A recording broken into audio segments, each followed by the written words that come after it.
जबरी चोरी करणारे व बस प्रवासादरम्यान प्रवाशांच्या मौल्यवान वस्तूंची चोरी करणाऱ्या गँगला गुन्हे शाखा घटक 1ने अटक केले. 52,34,100 रुपये किमतीचे 32 तोळे सोन्याचे दागिने, 5 मोटारसायकल, 1 अग्निशस्त्र, 1 जिवंत काडतूससह एक धारदार चाकू हस्तगत करत 2 पुरुष आणि 2 महिला आरोपींना गुन्हे शाखा युनिट 1ने अटक केल्याची माहिती ठाणे गुन्हे शाखा उपायुक्त अमरसिंह जाधव यांनी पत्रकार परिषदेत दिली आहे.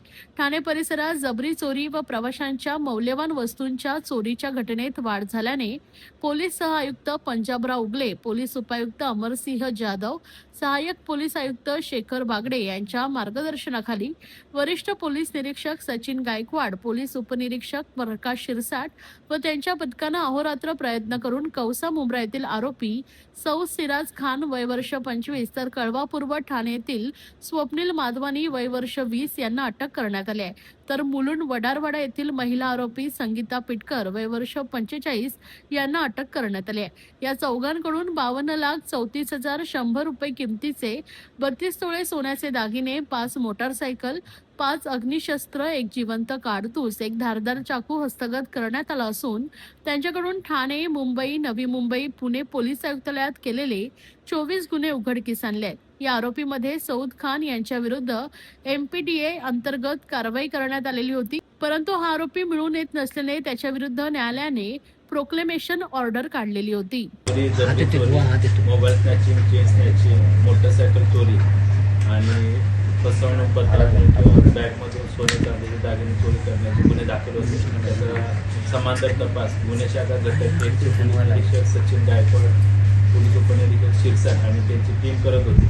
ज्यामध्ये त्यांनी एकूण 24 गुन्हे उघडकीस आणलेले आहेत. त्यामध्ये एकूण 52 लाखाचा मुद्देमाल हस्तगत करण्यात आला आहे. ज्यामध्ये 32 तोळे सोन्याचे दागिने आहेत, 5 मोटरसायकल आहेत, 1 फायर अग्निशस्त्र, 1 राऊंड आणि चाकू असं मुद्देमाल जप्त करण्यात आलेला आहे. ज्यामध्ये 2 पुरुष आरोपी आणि 2 महिला आरोपी यांना अटक करण्यात आलेली आहे. यामध्ये एकूण 5 चेन स्नॅचिंग, 5 मोटरसायकल चोरीचे गुन्हे, 4 मोबाईल स्नॅचिंग, 1 फायर आर्म आणि इतर 9 चोरीचे गुन्हे असे एकूण 24 गुन्हे उघडकीस आलेले आहेत. ज्यामध्ये सईद खान आणि स्वप्नील माधवानी या 2 आरोपींना जबरी चोरी, मोबाईल स्नॅचिंग, चेन स्नॅचिंगमध्ये अटक करण्यात आलेली होती. या दोन्ही आरोपींवर पूर्वी सईद खानवर 12 गुन्हे आणि स्वप्नील माधवानी याच्यावर एकूण 10 गुन्हे दाखल आहेत. त्याचबरोबर सईद खान हा MPDA मध्ये सुद्धा पाहिजे आरोपी होता. सदर आरोपींचा पोलीस कोठडी आजपर्यंत आहे. त्याचबरोबर 2 महिला आरोपी, एक संगीता पिटकर आणि सुरेखा गायकवाड या सध्या न्यायालयीन कोठडीमध्ये आहेत.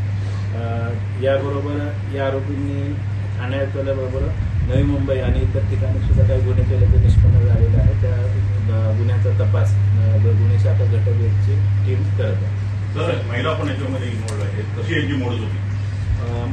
महिला 2 आरोपी आहेत. या बस स्टँड परिसर असेल किंवा इतर मार्केटच्या परिसरामध्ये बॅगमधील सोने चांदी दागिने असतील, मोबाईल असेल किंवा इतर मौल्यवान वस्तूंची चोरी करायची. तर कशा प्रकारे टार्गेट सेट करायचे आणि कशी म्हणजे टार्गेट असायचा आणि कशी मोडच होती? हे जे सईद खान आणि स्वप्नील माधवानी आहेत ते जबरी चोरी करत होते, चेन स्नॅचिंग आणि मोबाईल स्नॅचिंग. त्याचबरोबर संगीता पिटकर आणि सुरेखा गायकवाड या गर्दीच्या ठिकाणी गर्दीचा फायदा घेऊन त्यामध्ये चोरी करतात. सर, ही टोळी आहे ती स्वतंत्रपणे स्वतंत्र आहेत. दोन्ही वेगवेगळे आरोपींचे गट आहेत. अजून आरोपी निष्पन्न होण्याची शक्यता आहे. त्याचबरोबर अजून देखील काही गुन्हे उघडकीस आणण्याची शक्यता आहे. या आरोपीनं पुढील चोरी, जबरी चोरी, त्याचबरोबर मारामारी, खून खुनाचा प्रयत्न असे 12 आणि 10 गुन्हे स्वप्नील आणि सईद खानवर दाखल आहे. त्यामध्ये त्यांनी यापूर्वी चाकू, त्याचबरोबर इतर शस्त्रांचा देखील वापर केलेला आहे. त्याच्यावर हा अग्निशस्त्र, फायर आर्म जप्त करण्यात आले. सईद खानवर एकूण 12 गुन्हे दाखल आहेत यापूर्वीचे. चोरी, जबरी चोरी, मारामारी, खुनाचा प्रयत्न आणि स्वप्नील माधवानीवर 10 अशाच प्रकारचे गुन्हे दाखल आहेत. हाय खुशी। हाय निकिता। तूने आफ्टर 12 कौन सी स्ट्रीम में एडमिशन लिया है? मुझे हेल्थ केयर फील्ड में करियर तो बनाना है, लेकिन मुझे समझ में नहीं आ रहा मैं कौन सा कोर्स लूँ। खुशी, अभिनव इंस्टीट्यूट का GNM नर्सिंग कोर्स परफेक्ट है। ये महाराष्ट्र नर्सिंग काउंसिल एफिलिएटेड है। सिर्फ थ्योरी है या प्रैक्टिकल भी है? यहाँ 70% प्रैक्टिकल और 30% थ्योरी है, मतलब रियल हॉस्पिटल लर्निंग। हम दोनों को प्लेसमेंट भी मिलेगा ना? बिल्कुल 100% job placement support, experienced faculties और डेडिकेटेड प्लेसमेंट टीम। क्या हम उसके बाद गवर्नमेंट जॉब के लिए अप्लाई कर सकते हैं? ऑफ कोर्स, और इंडिया और अब्रॉड दोनों जगह ह्यूज डिमांड है एक्सपर्ट्स की। Wow, sounds like a plan. हाँ, अब फ्यूचर सेफ लग रहा है। Admissions open, limited seats, free career counselling के लिए अभी अप्लाई करो एट अभिनव इंस्टीट्यूट।